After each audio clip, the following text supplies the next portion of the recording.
हे अनंत मानेचे, जयश्री गडकरचे वगैरे एवढे भन्नाट सिनेमे मालवण्यांना का नाही आवडत? आमच्या मराठी सिनेमात पाटीलच आहे, पाटलाच्या वाड्यावर बोलावली जाणारी बाईच आहे. कोकणात ना पाटील आहे, ना पाटलाचा वाडा आहे, ना खानदेशातलं काही आहे, ना मराठवाड्यातलं काही आहे, ना विदर्भातलं आहे. टोटल मराठी सिनेमा हा पश्चिम महाराष्ट्रातल्या 3 जिल्ह्यातल्या पाटलांचा सिनेमा असेल तर कोल्हापूर, सांगली, सातारा लोकांना का प्रेम वाटेल? या पुणेरी लेखनामध्ये एका टप्प्यापर्यंत महाराष्ट्रातल्या इतर भागातल्या लोकांच्या लेखनाचं प्रतिबिंब पडलंच नाही. मराठी साहित्य संमेलन आणि विद्रोही साहित्य संमेलन, जर भाषा मराठी आहे, साहित्य एकच आहे, तर मग संमेलन दोन का वेगवेगळे? हे अखिल भारतीय मराठी साहित्य संमेलन हे बाय डिफॉल्ट ब्राह्मणी संमेलन आहे. अखिल भारतीय मधल्या लोकांचं काय एकमेकांची जमते आणि ते एकमेकांची झिम्मा फुगडी करतायत अशी परिस्थिती नाहीये.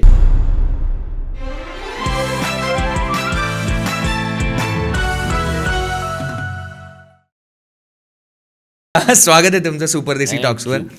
सर, मला सगळ्यात पहिले हे विचारायचं आहे की आपण साहित्य म्हणावं कशाला? कुठल्या गोष्टीला आपण साहित्य म्हणावं? हे बघ, आता तू मला जे विचार, मी खरा मराठी साहित्याचा प्राध्यापक नाही. बऱ्याच लोकांना असं वाटतं की मी भाषेचं काम करतो म्हणजे मी साहित्याचा प्राध्यापक आहे.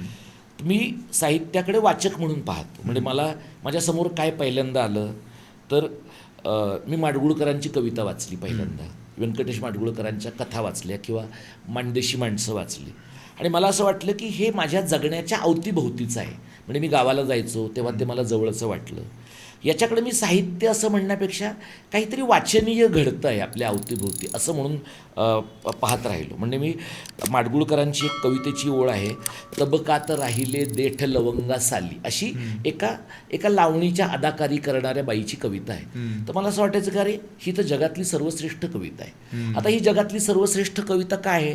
कारण तेव्हाचं माझं वाचनच अत्यंत मर्यादित होतं. एक टप्पा नंतर असा आला की मला असं जाणवलं की अरे माडगुळकरांच्या पण पलीकडे काहीतरी आहे. मग मी शंकर पाटील वाचले, मग मी दमा मिरासदार वाचले. आता हे मी का वाचले? कारण मी इसेन्शियली पश्चिम महाराष्ट्रातला, सांगली जिल्ह्यातला एक मराठा कुटुंबातला मुलगा आहे. आता हे मला माहीत नाही, म्हणजे ही ओळख काही मी अशी अंगावर कॅरी करून घेऊन गेलेलो नाही, पण मी तीच पुस्तकं पहिल्यांदा वाचली. म्हणजे तुम्ही त्यालाच ॲक्सेसिबल होता. मी श्रीम माट्यांचं तारळ खोऱ्यातला पिर्याज वाचलं.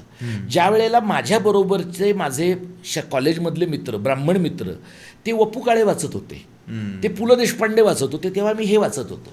आता हे चांगलं वाईट असा प्रश्न नाही आहे, हे त्यावेळेच्या ॲक्सेसचा प्रश्न आहे. एक टप्पा असा आला की मग कुठून तरी मला तेंडुलकर माझ्या वाचनामध्ये आले, जी ए कुलकर्णी वाचनात आले, खानोलकर वाचनात आले, दिलीप चित्रे वाचनात आले, मग अरुण कोलटकर वाचनात आले आणि मग रंगनाथ पठारे आले, मग इतर लेखक आले. हे जे मी पाहत गेलो ना, हे सगळं पाहताना मला असं जाणवलं की मला साहित्य म्हणून ज्या गोष्टींकडे मी पाहतो ते माझ्या जगण्याशी जोडण्याचा मी प्रयत्न करतो. म्हणजे मला काहीतरी एक कथा, काहीतरी एक कथन असं आयुष्याबद्दलचं माझ्यासमोर येतं. मग त्याच्यामध्ये फॉर्मॅटमध्ये तू बघितलंस तर मी एका टप्प्याला कोसला वाचली आणि कोसला वाचून मी एकदम असा भंजाळून गेलो आणि मग त्याच्यानंतर मी बिढार जरीला झूल बॅक टू बॅक अनेकदा वाचलं. मग मला असं वाटलं की बिढार जरीला झूलमधला जो नायक आहे ना, तो नायक आपण नाही आहोत, पण बिढार जरीला झूलमधला नायक आपल्या खांद्यावर हात ठेवून चालतो आहे. तर हे जे हा जो कनेक्ट आहे, असा साहित्याबद्दल, अशा एखाद्या लेखनाबद्दल वाटणं हे साहित्याशी जवळीक होण्याचं लक्षण आहे. म्हणजे मी तेंडुलकरांचं बाइंडर वाचलं, तेंडुलकरांचं घाशीराम कोतवाल वाचलं, गिधाडे वाचलं किंवा खानोलकरांचं अजब न्याय वर्तुळाचा, कॉकेशियन चॉक सर्कलचा अनुवाद वाचला. हे सगळं वाचताना ना मला असं जाणवत राहिलं की हे आपल्याला पोचतंय असं नाही आहे, पण हे आपल्यावर आवाज करत आहे, आपल्यापर्यंत म्हणजे एक हमिंग साऊंड येतो ना, तशा प्रकारचा एक हमिंग साऊंड येतो आहे. आणि मी जे जगलो, म्हणजे मी तुला सांगतो की मला गोनी दांडेकरांची एक कादंबरी मला वाटतं पडघवली, मी कॉलेजमध्ये असताना माझ्या कोकणातल्या एका मित्रानं मला ती वाचायला दिली. मी त्याला ती 2 दिवसात परत देऊन टाकली. मी त्याला म्हटलं मला ह्याच्यात काहीच इंटरेस्ट वाटत नाही आहे. तर काहीच इंटरेस्ट का नाही वाटत आहे? कारण कोकण मला माहितीच नव्हतं. म्हणजे तांबडी माती, तिकडला कातळ, चिरा, हे सगळं मला इतकं अनोळखी होतं ना की त्याच्यामुळे मी ते साहित्य जज केलं. आणि मग मला बॅक असं रिट्रोस्पेक्टिव्हली असं जाणवलं की आमच्या चाळीत मालवणी लोक राहायचे, त्यांच्या घरी टी व्ही होता. आमच्या घरी नव्हतं. आम्ही त्यांच्या घरी पिक्चर बघायला जायचो आणि त्यांच्या घरी जे पिक्चर लागायचं म्हणजे टी व्हीवर जे लागायचे ते सगळे लावण्या, पोवाडे आणि शाहिरांचे पिक्चर लागायचे, ज्याच्यामध्ये आमच्या मालवणी शेजाऱ्यांना काहीच इंटरेस्ट नव्हता. कारण त्यांच्या अस्तित्वातलं म्हणजे त्यांचं दशावतार वगैरे ह्यातलं काहीच नव्हतं त्याच्यात. त्यामुळे आम्ही अनेकदा पिक्चर बघायला घाईघाईनं त्यांच्याकडे जायचो आणि ते असं म्हणायचे, अरे घाट्यांनो हे सिनेमे तुम्ही का बघता, आम्हाला त्याच्यात काहीच इंटरेस्ट नाही. हे सगळं ते मालवणीत सांगायचं, मी तुला आता प्रमाण मराठीमध्ये सांगतोय. पण मग मला असं वाटायचं, अरे हे अनंत मानेचे, जयश्री गडकरचे वगैरे एवढे भन्नाट सिनेमे मालवण्यांना का नाही आवडत. आता मला लक्षात येतं की मालवण्यांना ते का आवडावेत. मालवण्यांचं जे विचारविश्व आहे, त्यांचं जे सांस्कृतिक जग आहे, ते जर आमच्या मराठी सिनेमात नसेल. आमच्या मराठी सिनेमात पाटीलच आहे, पाटलाच्या वाड्यावर बोलावली जाणारी बाईच आहे. कोकणात ना पाटील आहे, ना पाटलाचा वाडा आहे, ना खानदेशातलं काही आहे, ना मराठवाड्यातलं काही आहे, ना विदर्भातलं आहे. म्हणजे टोटल मराठी सिनेमा हा पश्चिम महाराष्ट्रातल्या 3 जिल्ह्यातल्या पाटलांचा सिनेमा असेल, कोल्हापूर, सांगली, साताराचं, तर लोकांना का प्रेम वाटेल हे मला तेव्हा कळलेलं नाही आहे. हे रिट्रॉस्पेक्टिव्हली नंतर कळले. म्हणजे मग सिनेमे जेव्हा आम्ही बघायला लागलो किंवा सामना पाहिला, मी सिंहासन पाहिला, तर मला आठवतं की जागतिक मराठी परिषद जेव्हा झाली तेव्हा मी सामना पाहिला. कुसुमाग्रज तेव्हा त्याचे अध्यक्ष होते आणि आमचे एक कॉलेजचे शिक्षक मला तो सिनेमा बघायला घेऊन गेले. तेव्हा मी सामना बघून आल्यानंतर एक अशी नोट लिहिल्याचं मला आठवतं की हा जगातला सर्वश्रेष्ठ सिनेमा आहे. मी 11वीत होतो. माझी जी काही अक्कल त्यावेळेला होती सिनेमाबद्दलची तेवढीच होती की म्हणजे हा सिनेमा जगातला सर्वश्रेष्ठ आहे, कारण तेवढेच पिक्चर मी पाहिले होते. आता मला असं वाटतं की ती एका अर्थाने अडखळत केलेली सिनेमा या माध्यमाकडं नवा लिटररी फॉर्मॅट म्हणून बघण्याची सुरुवात होती. म्हणजे मी जसं पुस्तकातल्या साहित्याकडे साहित्य म्हणून पाहिलं, तसं मी सिनेमाकडे पण साहित्य म्हणून पाहिलं, नाटकाकडे साहित्य म्हणून पाहिलं, कवितेच्या सादरीकरणाकडे साहित्य म्हणून पाहिलं. त्यामुळे माझा साहित्याकडे बघण्याचा जो दृष्टिकोन आहे ना, तो एकरेशीय नाही झाला. म्हणजे या कथा म्हणजेच साहित्य, कादंबरी म्हणजेच साहित्य असं नाही झालं. आणि त्यामुळे मला हे कायम कळत राहिलं की म्हणजे मी लिहिलं आधनमधनं काही नव्वदोत्तरी जे कवी होते, लेखक होते, त्याच्यामध्ये नितीन रिड्डे, अभिजित देशपांडे असे काही माझे मित्र होते. त्यांच्यासाठी मी थोडंफार ललित लेखन पण केलं. पण मला एक अशी स्पष्टता होती की मी असा काही प्रोफेशनल लेखक नाही आहे. म्हणजे मी अगदी उबळ आली तर मी लिहीन, अगदी उबळ आली तर मी कविता करेन, पण साहित्याचं रसग्रहण किंवा साहित्याचं वाचन हा माझा पिंड आहे. म्हणजे मी अगदी सुरुवातीला आस्वादकच होतो. एका टप्प्यानंतर एक चिकित्सा माझ्या मनामध्ये आली. म्हणजे मी कधीतरी विश्वकोशाचा 7वा खंड वाचला आणि मला त्याच्यामध्ये तत्त्वज्ञानाबद्दल मेपुरे यांनी लिहिलेलं कळलं. आणि मग मला वाटलं की यार हे पण वाचता येण्यासारखं आहे. आणि मग मी ललित लेखनापासून ललितेतर साहित्यापर्यंत गेलो. तर असं मला वाटतं की ही जी ओळख आहे ना, चुटपुटती होणारी ओळख आहे, या सगळ्यामध्ये मग कधीतरी लक्षात आलं की वाचायचं तर आहे, पण सगळं तुम्ही कॉलेजात बसून कसं वाचणार, तुमचं पण काहीतरी असलं पाहिजे. मग फुटपाथवर 2 रुपयाला पुस्तक मिळतं, 5 रुपयाला पुस्तक मिळतं, आपण घेऊ शकतो, घेतलं पाहिजे हे जाणवलं. आणि मग साहित्याच्याबद्दलचा एक कनेक्ट आला. तर हे थोडंसं ढोबळपणाने तुझ्या प्रश्नाचं उत्तर असं की मला ज्या कलाकृतींच्यामुळे जगण्याशी कनेक्ट करता आलं, माझं जगणं त्याच्यात रिफ्लेक्ट झालं असं नाही, कोणाचं तरी जगणं रिफ्लेक्ट झालं ज्याच्याशी मी स्वतःला जोडून घेऊ शकलो, त्या सगळ्याकडे मी एक अभिव्यक्तीचं साधन, अभिव्यक्तीचं माध्यम या अर्थाने साहित्य म्हणून पाहतो. सो सर, आपण आता 2-3 पुणे, मुंबई, सातारा, सांगली, कोल्हापूर किंवा विदर्भ, खानदेश अशा टाईपच्या आपण त्याचं सेग्रिगेशन केलं. तर मला असं वाटत होतं की त्यातनं असा माझा प्रश्न होता की एकीकडे आपण मराठी तितुका मेळावा असं म्हणत भाषिक एकतेचा जयघोष करतो, तर दुसरीकडं साहित्याचे दलित ब्राह्मणी किंवा मराठा ग्रामीण असं वर्गीकरण करतो. तर आपण स्वतःच भाषिक फूट पाडतोय का या गोष्टीमुळे? आता कसं आहे, तू बघ की ह्या फूट पाडण्याचा भाग नाही. आता ह्या प्रकारची जी ओळख किंवा या प्रकारचं जे सेग्रिगेशन आहे ना, हे काहीसं अकॅडमिक अंगाने पण झालं आहे. म्हणजे आपण त्याला पुणेरी लेखन असं म्हणतो. या पुणेरी लेखनामध्ये एका टप्प्यापर्यंत महाराष्ट्रातल्या इतर भागातल्या लोकांच्या लेखनाचं प्रतिबिंब पडलंच नाही. म्हणजे नेमाडे, कोलटकर किंवा अशोक शहाणे, दिलीप चित्रे ह्या सगळ्या मंडळींनी जी अनियतकालिका काढली, त्या अनियतकालिकांमध्ये त्यांनी काय मांडलं तर मौज आणि सत्यकथेमध्ये ज्या प्रकारचं जगण्याचं प्रतिबिंब पडत होतं ते अगदी पारंपरिक मध्यमवर्गीयांच्या जीवनाचं प्रतिबिंब होतं. आणि त्यामुळे त्याच्यात जर प्रातिनिधिकत्व नसेल तर आम्ही आमचा काहीतरी वेगळा विचार केला पाहिजे. म्हणजे व्यंकटेश माडगुळकरांचं तू लेखन बघितलंस तर माडगुळकरांच्या लेखनातली मराठी भाषा आणि श्रीम माट्यांच्या लेखनातली ग्रामीण वाटणारी मराठी भाषा याच्यामध्ये फरक आहे. म्हणजे तू ग्रामीण मराठी सिनेमा जर तू पाहिलास ना तर बऱ्याचशा ग्रामीण मराठी सिनेमामध्ये जे लोक मराठी बोलतात तसं मराठी कुठे बोलतात हे मला माहीत नाही आहे. म्हणजे हे असं जे मराठी आहे ना हे असं क्राफ्टेड मराठी आहे. म्हणजे एकीकडे शहरी ग्रामीण हा जो मतभेद किंवा या प्रकारचा भेद जो झाला आहे तो तुमचं साहित्य कोणाच्या इंटरेस्टला केटर करतं, तुमचं साहित्य कोणाच्या जगण्याचं प्रतिबिंब दाखवतं, याच्यातनं आलेला तो एका पातळीवरचा अकादमिक भेद आहे. आणि ग्रामीण साहित्याच्या बाबतीमध्ये लोकांचं असं म्हणणंही आहे की तुम्ही आमचं जगणं नाही मांडत. म्हणजे शेतीमध्ये काय होतं आहे, दुष्काळात काय होतं आहे किंवा पूर आला तर काय होतं आहे, एखाद्या आदिवासी भागातल्या माणसाच्या जगण्याच्या आयुष्याचा वेग किंवा वेगाचा अभाव कसा आहे हे नाही कळू शकत इतर ठिकाणच्या माणसाला. आणि कळलं तरीसुद्धा ते एकदम आउटसोर्स केलेल्या मटेरियलसारखं आहे. म्हणून मग लोक वेगळ्या पद्धतीनं मांडायला लागले. म्हणजे शहरी ग्रामीण किंवा दलित आणि ब्राह्मण हा जो भेद आहे, आता ब्राह्मण आणि ब्राह्मणी लेखन आणि ब्राह्मण आणि ब्राह्मणी चळवळ याच्यामध्ये पण आपण भेद करतो की कोणत्याही जातीच्या लिहिलेल्या माणसाने केलेल्या लेखनामध्ये ब्राह्मण्य असू शकतं. कारण त्याच्या जगण्यामध्ये लेखनामध्ये जर उच्च नीचतेचा भाव असेल, एक प्रकारची उतरंड असेल तर त्या लेखनामध्ये ब्राह्मण्य आहे असं आपण मानतो. दलितांचं जे लेखन महाराष्ट्रामध्ये साधारणपणे 65च्या नंतर सुरू झालं, म्हणजे तिकडे ब्लॅक पॅन्थर आपल्याकडे दलित पॅन्थर यातनं सुरू झालं, ते आत्मकथनाच्या माध्यमातून आलं. म्हणजे बलुतपासून ते अगदी किशोर शांताबाई काळेंच्या पुस्तकापर्यंत अनेक पुस्तकांमधनं लोकांनी स्वतःचं जगणं मांडलं. आता हे जगणं जेव्हा लोक मांडतात त्यावेळेला त्या जगण्याला एक ब्रँड लागतो.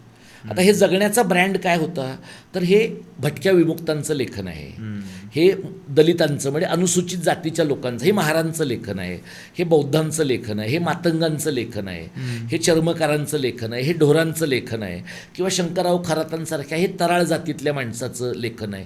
या पद्धतीनं ते मायक्रो आयडेंटिफिकेशन जे आहे ना ते दरवेळेला इतरच लोक करतात असं नाही, काही वेळेला लेखकाला पण ते हवं आहे. म्हणजे बलुत आणि आयदान याच्यामध्ये काय फरक आहे तर बलुत हे दया पवारांचं एका विशिष्ट वर्तमानातलं काळातलं लेखन आहे, आयदान हे कोकणातल्या एका दलित स्त्रीचं आत्मकथन आहे. त्या दोन्हीचा जो पोत आहे तो वेगळा आहे.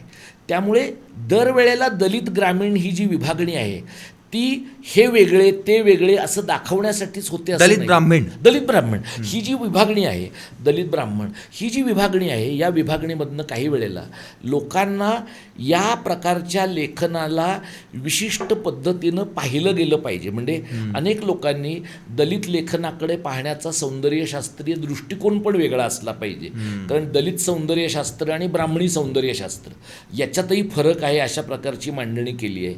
शरद पाटलांसारख्या अब्राह्मणी सौंदर्यशास्त्राची मांडणी केली आहे.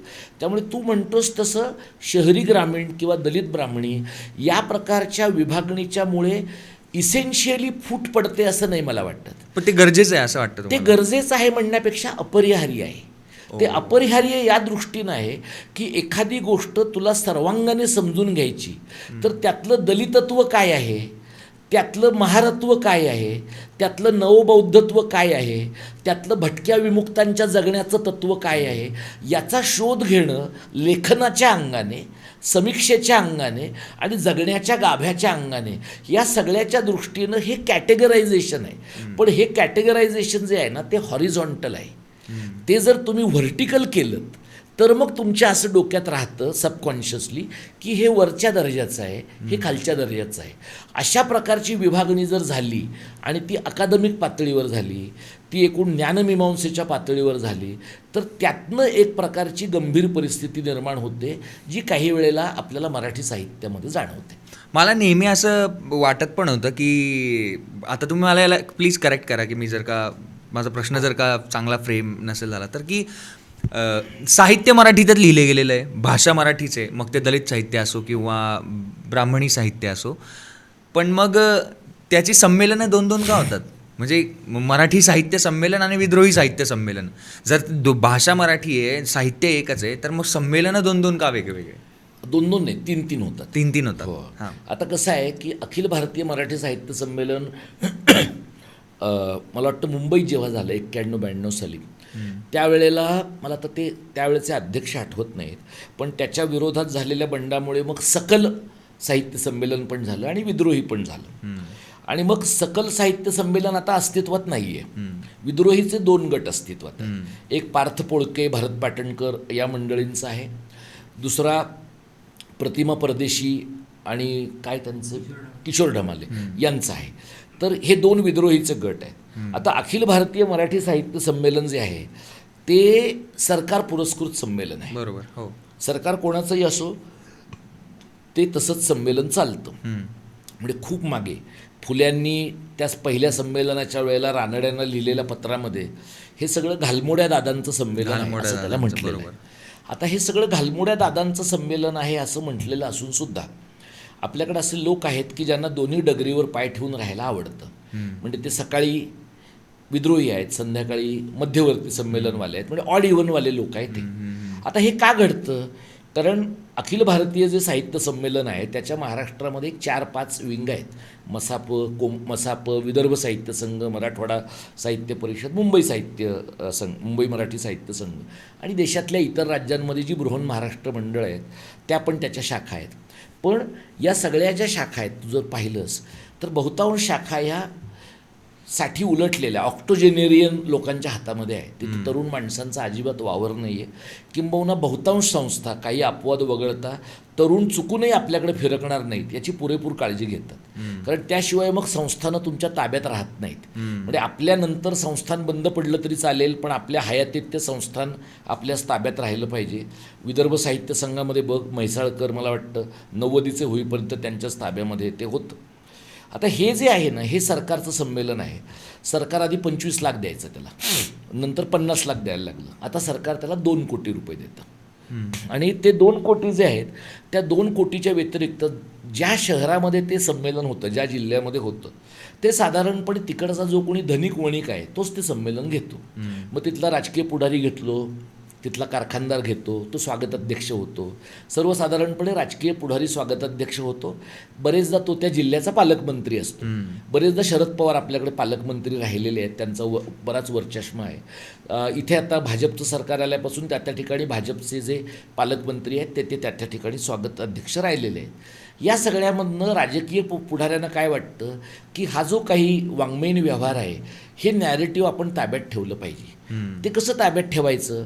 तर कोणाला अध्यक्ष करायचं, परिसंवाद कोणत्या विषयावर ठेवायचे, कोणाला बोलवायचं वक्ता म्हणून, कवी म्हणून, कोणते स्टॉल ठेवायचे आणि बेसिकली त्याचं मार्केटिंग काय पद्धतीने करायचं. म्हणजे आता तू साताऱ्याला जे संमेलन झालं आता 98-99 त्या संमेलनाचं जर तू पाहिलंस तर जवळपास ते सातारच्या दोन्ही भोसले घराण्याचंच संमेलन आहे अशा प्रकारची परिस्थिती होती. पुढच्या वर्षी पुण्यामध्ये संमेलन होणार आहे, ते 100वे साहित्य संमेलन आहे. त्यावेळेच्या अगोदर संघवाल्यांनी महाराष्ट्र साहित्य परिषद ताब्यात घेऊन टाकलेली आहे. म्हणजे पुढचं संमेलन हे त्यांचं संमेलन आहे. आता ज्या वेळेला हे सगळं घडलं त्यावेळेला हे अखिल भारतीय मराठी साहित्य संमेलन हे बाय डिफॉल्ट ब्राह्मणी संमेलन आहे किंवा ब्राह्मण्य मानणाऱ्या लोकांचं संमेलन आहे. म्हणून विद्रोही संमेलनांचा जन्म झाला. आता विद्रोही लोकांच्यामध्ये डावे आहेत, समाजवादी आहेत, इतर लेफ्ट ऑफ द सेंटर लोक आहेत, लेफ्ट लिबरल आहेत, आंबेडकरवादी आहेत. पण या सगळ्यांच्यामध्ये, आणि हे मी किशोर ढमालेंच्या आणि इतरांच्या व्यासपीठावर पण अनेकदा म्हणालेलो आहे की चर्चा होत राहिली पाहिजे, कार्यनाश झाला तरी चालेल, या भूमिकेतनं ही मंडळी चर्चा करत राहतात. आणि त्याच्यामुळे आता एक संमेलन मार्चमध्ये झालं, फेब्रुवारी-मार्चमध्ये झालं, दुसरं आता मेमध्ये झालं. आता दोनही संमेलन आधी काय व्हायचं की जे कुठलं संमेलन होत होतं आणि किशोर ढमाले आणि प्रतिमा परदेशींच्या पुढाकाराने होणारच संमेलन व्हायचं, तर ते संमेलन कसं व्हायचं, ज्या शहरामध्ये ज्या ठिकाणी अखिल भारतीयचं संमेलन घडतंय त्याच्या जवळपासच 2-4 किलोमीटरवर समोरच हे लोक संमेलन ठेवायचे त्याच तारखांना. मला पर्सनली असं वाटतं की कितीही तुम्ही प्रयत्न केला तरीसुद्धा सरकार ज्याच्या मागे आहे, बरोबर आहे, त्याच्या यंत्रणेशी तुम्ही मॅच नाही करू शकत.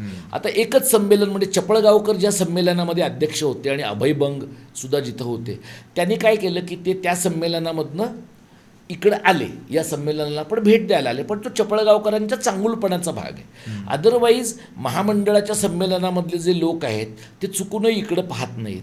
इथलं जे संमेलन आहे ते लोकवर्गणीतनं चालणारं संमेलन आहे, पण तुम्ही लोकवर्गणीतनं असा इव्हेंट उभाच नाही करू शकत. म्हणजे तू सगळ्या संमेलनांचं पाहिलंस तर याही संमेलनांच्या मागे कोणीतरी राजकीय सांस्कृतिक व्यक्ती आहेच. म्हणजे समजा तिकडे एखादा कॅबिनेट मंत्री असेल तर इकडे एखादा आमदार असू शकतो, तिकडे एखादा साखर सम्राट असेल तर इथे एखादा दूध डेअरी संघाचा माणूस असू शकतो, अप्रत्यक्षपणे मदत करेल, तो पुरोगामी असेल, बहुजनवादी असेल. म्हणजे राजकीय प्रक्रिया जी आहे ना ती आपल्याकडच्या तीनही संमेलनांना चुकलेली नाही आहे. फक्त त्यांचा खर्च 10 कोटी होतो, यांचा खर्च 50 लाख ते 1 कोटीच्या आसपास होतो. त्याचा परिणाम स्वाभाविकपणे यांच्या वक्त्यांना मिळणारी मानधनं, तू म्हणतोस तसं यांच्या वक्त्यांची राहण्याची व्यवस्था, त्याप्रमाणे कार्यक्रमाचा आवाका आणि कार्यक्रमाची जाहिरात, या सगळ्यावर परिणाम होतो. आणि सोशल मीडियावर आपला जो अल्गॉरिदम आहे, आपल्या अल्गॉरिदममध्ये आपण जर एकच लेफ्ट ऑफ द सेंटर विचार मांडणारे असू तर फेसबुक किंवा एक्स आपल्याला त्याच प्रकारची माहिती पुरवतं. त्यामुळे आपल्याला असं वाटतं की आपण जे मांडतोय त्याला जगात प्रचंड पाठिंबा आहे, पण त्याला अजिबातच पाठिंबा न देणारे जगात हजारो लोक आहेत. हा जो मुद्दा आहे तो आपल्यापर्यंत येत नाही. म्हणूनच अखिल भारतीय मराठी साहित्य महामंडळाच्या संमेलनाला जर लाखभर लोक आले तर विद्रोहीच्या संमेलनाला 20,000 लोक येतात. आता फक्त आकड्यावर तुम्ही यशापयश मोजावं का तर मोजू नये, पण आकडा महत्त्वाचाच असतो.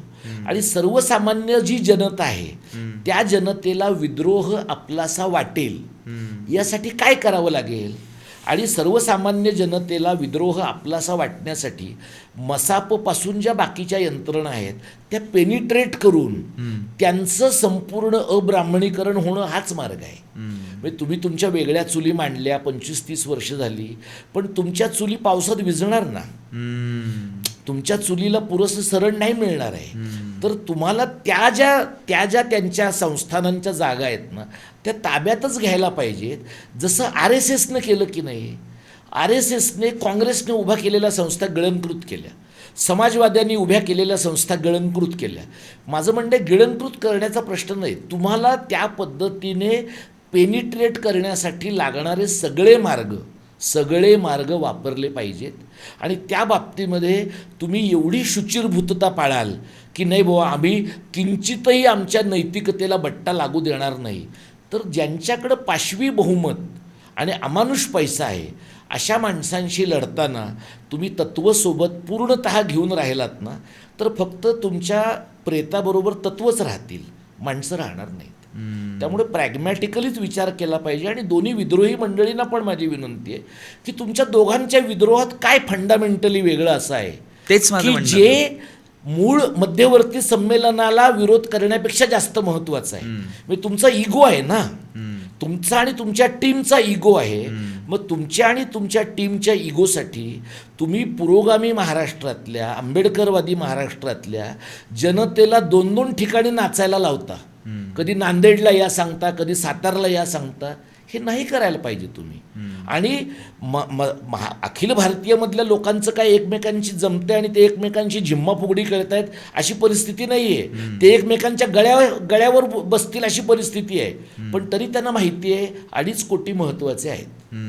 त्यामुळे 2.5 कोटी जर महत्त्वाचे असतील तर ते आरामात, तू कधीतरी एकदा महामंडळाच्या संमेलनाचे जे पदाधिकारी असतात ना ते त्यांना तू पहा. धरून नेल्याशिवाय चालता येत नाही त्यांना. ज्यांना धरून नेल्याशिवाय चालता येत नाही अशा माणसांचे आधार घ्या ना काढून. मोडीत काढलं पाहिजे ते महामंडळ. आणि ते जेन्युइनली ब्राह्मणी, अब्राह्मणी आणि बहुजन अशा सर्व ताकदींच्या एकत्रित अधिष्ठानावर बसेल यासाठी लागणारी लढाई केली पाहिजे. तुम्ही वेगळ्या चुली मांडून तुमचा इगो सुखावेल, त्याची पुस्तकं होतील, त्याचा दस्तावेज होईल, पण तुम्ही इको चेंबरमध्ये आहात. मला तुझं आवडतं, तुला माझं आवडतं, आपल्या दोघांचा आवडणारा तिसरा माणूस आपल्याला माहीतच नाही आहे. बरोबर. या इको चेंबरमधनं जर बाहेर यायचं ना तर कम्युनिस्टांमध्ये जी आत्मटीका करायची की नाही लोक, ती केली पाहिजे. पण आत्मटीका करून झाल्यावर मग त्यांना तिकडच्या स्टॅलिनच्या काळात गोळ्याही घालून मारायचे.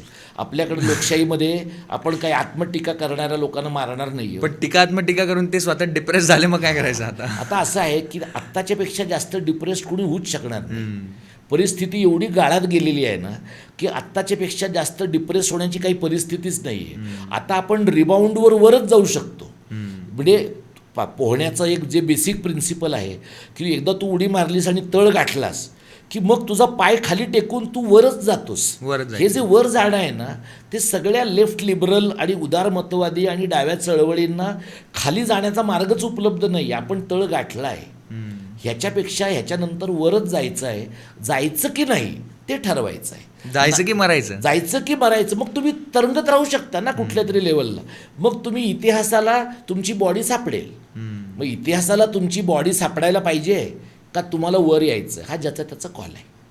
सर तुम्ही मगाशी बोललात की लेखक जेव्हा लिहितो तेव्हा तो त्याची जी आयडिओलॉजी ती फार कॉम्प्लेक्स आहे. मान्य आहे की लेखकाची आयडिओलॉजी कॉम्प्लेक्स असू शकते आणि आहे, परंतु एक वाचक म्हणून जेव्हा एखादा व्यक्ती लेट्स से की लेफ्टिस्ट किंवा आंबेडकराईट व्यक्ती जो असेल, ज्याला एक आयडिओलॉजीचं एक बॅकग्राऊंड आहे, तो व्यक्ती जेव्हा एखादं पुस्तक वाचतोय, समजा निसर्गावरचं पुस्तक वाचतोय आणि तिथे एक ब्राह्मणी आडनाव असेल, तर तो वाचू शकतो का की त्याला हे पूर्वग्रह एक चांगला वाचक होण्यापासून किंवा पूर्वग्रहाशिवाय लेखन समजून घेण्यापासून रोखतात? आता हे कसं आहे माहीत आहे, मुळामध्ये वाचनाची जी प्रक्रिया आहे त्या वाचनाच्या प्रक्रियेमध्ये तुमच्या समोर येणारी माणसं, तुमच्या समोर येणारा निसर्ग, तुमच्या समोर येणारी माणसांची आडनावं, तुमच्या समोर येणारी त्यांची देहबोली, या सगळ्या ज्या गोष्टी आहेत याचं जे ब्राह्मणी अब्राह्मणीपण आहे किंवा यातलं आपलं आणि परकं जे अदरिंगची प्रक्रिया आपण ज्याला म्हणतो, हे जे आहे ना हे एखाद्या वाचकामध्ये, एखाद्या श्रोत्यामध्ये, एखाद्या प्रेक्षकामध्ये उत्क्रांत व्हायला पण वेळ लागतो. म्हणजे कुठलाही माणूस असा काही जन्मतः आंबेडकरवादी डावा किंवा उजवा असा होत नाही. त्याला एक स्वतःची प्रक्रिया लागते. कुटुंबात घडतं, मित्रमैत्रिणींमध्ये घडतं, कदाचित आयुष्यात एखादा महत्त्वाचा प्रसंग असा घडतो ज्यानं माणसं बदलतात. तर आत्ता असं आहे की एखादी कलाकृती तुम्ही पाहत असाल आणि तुम्हाला असं सातत्यानं जाणवते की बाबा त्या कलाकृतीमध्ये जोशी कुलकर्णी देशपांडे अशी नावं आहेत, त्या कलाकृतीमध्ये पाटील देशमुख अशी नावं आहेत, त्या कलाकृतीमध्ये बाबा कांबळे असं नाव आहे. तर या सगळ्याचा अर्थ काय आहे, हे सगळं तुम्हाला डिकोड व्हायला एक तुमची सामाजिक समज पण विकसित व्हायला लागते. ती सामाजिक समज जोपर्यंत विकसित होत नाही ना तोपर्यंत माणसं वाचन सरधोपटपणे करतात. म्हणजे कोसला बिढार जरीला झूलमधली माणसं जर तू पाहिलीस तर बिढार जरीला झूलमधल्या माणसांच्यामध्ये एका विशिष्ट जात समूहातली माणसं आहेत आणि बायका नाही आहेत बघ त्याच्यामध्ये. म्हणजे मग तुला तिथे एखाद्या बाईनं, म्हणजे एक बाई जी आंबेडकरवादी आहे, एक बाई जी कम्युनिस्ट आहे, एक बाई जी समाजवादी आहे, तिला जर त्या कादंबरी समूहामध्ये बाईच दिसली नाही किंवा दिसली तर फार दखलपात्र दिसली नाही, तर तिचे जर फेमिनिस्ट लेन्सेस ओपन आहेत तर तिला वाटू शकतं, किंवा पुरुषसुद्धा जर एखादा स्त्रीवादी विचार करणार आहे त्याचे फेमिनिस्ट लेन्सेस ओपन आहेत तर त्याला असं वाटू शकतं किंवा इथे बाई डिसअपियर्ड आहे, इथे अब्सेंट आहे ती. म्हणजे विशिष्टच प्रकारचे लोक आहेत हा एक प्रॉब्लेम आहे आणि विशिष्ट प्रकारचे लोक अजिबातच नाहीत. म्हणजे they exist by their non existence, हा पण प्रॉब्लेम आहे. तर हे साहित्य कृतीमध्ये जेव्हा घडतं ना त्यातनं माझ्या आस्वादावर परिणाम होतो का, तर कदाचित एखादी गोष्ट खूप एनग्रॉसिंग असेल तर माझ्या आस्वादावर परिणाम नाही होणार. पण जेव्हा ते माझ्यात रिचत जाईल, माझ्यामध्ये पचत जाईल, तेव्हा मग मला असं जाणवू शकतं की बाबा या फॉर्मॅटमध्ये याच पद्धतीने माणसांची अभिव्यक्ती घडायला पाहिजे होती का. या एका कलेच्या इकोसिस्टीममध्ये, साहित्याच्या इकोसिस्टीममध्ये अमुकच माणसं दिसतात. तर समाजात ती तमुकच माणसं आहेत का लेखकालाच फक्त तेवढी दिसली आहेत. आणि जर लेखकाला तेवढी दिसली असतील तर लेखकाला तेवढीच का दिसली, का दिसली जास्त आणि लेखकाने सिलेक्टिव्हली पिक अँड चूज केलेलं आहे, असं काही झालं आहे का. तर हे प्रश्न पडणं हे बऱ्या वाचकाचं लक्षण आहे. आणि हे प्रश्न जे आहेत ना ते कोणत्याही वाचकाला पडले पाहिजेत. म्हणजे चिकित्सक जो वाचक आहे, आता मी स्वतः उजव्या विचाराच्या लोकांना अनेकांना भेटलो आहे आणि त्यांच्यातले अनेक लोक मला अचिकित्सक वाटलेले आहेत. त्याच्यामुळे ते कशा पद्धतीची चिकित्सक करतात ह्याच्याबद्दल मला फार क्लॅरिटी नाही. त्यामुळे असं होऊ शकतं की बाबा तू लेफ्ट लिबरल आहेस म्हणून तू उजव्यांच्या चिकित्सा करण्याच्या क्षमतेबद्दलच शंका बाळगतोस का. तर मी तेवढा एक भाग त्यांना मी आता संशयाचा फायदा देतो की मला जे ते दिसतात त्याच्यामध्ये ते अचिकित्सक जाणवतात. मला जे माहिती आहेत, लेफ्ट लिबरल आहेत, पुरोगामी आहेत, आंबेडकरवादी आहेत, समाजवादी आहेत, यांच्यात जे चिकित्सा करणारे लोक आहेत ना, त्या चिकित्सा करणाऱ्या लोकांच्यामध्ये माझे एक शरद पाटलांचे शिष्य असलेले मित्र असं म्हणतात की हे ब्राह्मो समाजवादी आहेत, हे ब्राह्मो कम्युनिस्ट आहेत. म्हणजे काय आहेत? कम्युनिस्ट आहेत, समाजवादी आहेत, पण त्यांच्यातला ब्राह्मण गेलेला नाही आहे. तर हे जे जेव्हा घडतं ना त्यावेळेला मग तुम्हाला म्हणजे पु ल देशपांडे आवडू नये तसं नाही, पण पु ल देशपांड्यांच्या लेखनाला मध्यमवर्गीय उच्चवर्णीय लेखनाच्या मर्यादा आहेत आणि त्या मर्यादा त्यांनी फक्त खिल्लीसारख्या पॉलिटिकल सटायरमध्ये मोडता आलेल्या आहेत त्यांना. हे तुम्हाला माहिती असायला पाहिजे. हे जेव्हा माहिती पडत नाही ना मग तेव्हा तुमचा मध्यमवर्ग त्याचं सरधोपटीकरण होतं, सरसकटीकरण होतं. आणि त्यामुळे मग जर तुम्ही चिकित्सक असाल, समाजाच्या बहुजन वर्गातले असाल किंवा समाजातल्या उच्चवर्णीय उच्च वर्गातले असाल, पण तुमचे अँटेना वाचून फील्डमध्ये जाऊन लोकांमध्ये शिरकाव करून शार्प झालेले असतील तर तुम्हाला त्या प्रकारचे आत्मटीका वाङ्मयात सुद्धा जाणवते. ती जाणवणं म्हणजे बहुजनांना सुद्धा बहुजनांच्या अभिव्यक्तीच्या मर्यादा जाणवणं आणि सवर्णांना सवर्णांच्या अभिव्यक्तीच्या मर्यादा जाणवणं आणि त्याच्या क्रॉस मर्यादा पण जाणवणं ही बऱ्या वाचकांच्या निर्मितीची प्रक्रिया आहे. पण हे आपल्याकडं काय होतं, आपल्याकडं मुळात वाचणारा वर्ग कमी, त्याच्यामध्ये चिकित्सक वाचणारा कमी, त्याच्यात इंटरसेक्शनॅलिटी असलेला वाचक आणखी कमी आणि त्याचं पुढे डिस्कशनमध्ये रूपांतर करणारा तर जवळपास नेग्लिजिबल आहे. म्हणून आपल्याकडं तो डिस्कोर्स नाही बनत. म्हणजे तुमचं असं म्हणणं की तो बायस ठेवून वाचूच शकतो, बायस ठेवून वाचू शकतो, पण बायस मुक्त होण्याची प्रक्रिया पण त्याला ओपन आहे, ओपन आहे. आणि तशा प्रकारच्या प्रक्रियेतनं एक प्रकारचा समतोल तुम्हाला कधी कोणाला साधता येतो. तर समजा मी नुसता वाचक आहे किंवा मी नुसतं काहीतरी लिहिणार आहे तर मला ती चैन परवडते, पण मला समजा वाचायचं आहे आणि मला काम पण करायचं आहे. म्हणजे मी लक्ष्मण मानेंचं उपरा वाचलं आणि लक्ष्मण गायकवाडांचं उचल्या वाचलं, दोन वेगळ्या जातसमूहांच्या बद्दलचे हे प्रश्न आहेत. मला काम दोघांच्या पण बरोबर करायचं आहे. जर करायचं असेल ना तर मला दोन्हीमधला तरतम भाव समजून घ्यावा लागतो आणि मग मला माझ्या बायसेसमधलं अव्हॉइडेबल बायस काय आहे, माझ्या बायसेसमधला प्रेडिक्टेबल बायस काय आहे आणि माझ्या बायसेसमधला सस्टेनेबल बायस काय आहे हे मला नीट कळतं. म्हणजे कळायला पाहिजे. मला कळतं म्हणजे मला कळतं असं माझं म्हणणं नाही. कुठल्याही चांगल्या वाचकाला ते कळलं पाहिजे आणि तसं कळलं तर तुम्ही तुमचा जो लोकस आहे तो ओव्हरकम करून त्याच्यावर मात करून अधिक समृद्ध वाचक होण्याच्या प्रक्रियेकडे तुम्ही जाता. कारण वाचणं ही एक स्वायत्त प्रक्रिया आहे. जो प्रत्येक माणूस वाचतो ना त्यानं लेखक व्हावं असं बंधन नाही आहे. जो प्रत्येक माणूस वाचतो त्याने कार्यकर्ता व्हावं असं बंधन नाही आहे. वाचन इन इटसेल्फ एक परिपूर्ण प्रक्रिया आहे आणि ती तशीच असली पाहिजे बहुतेकदा. कारण ती तशी असेल ना तर मग माझं वाचन मला अनेक दिशांनी खुणावतं.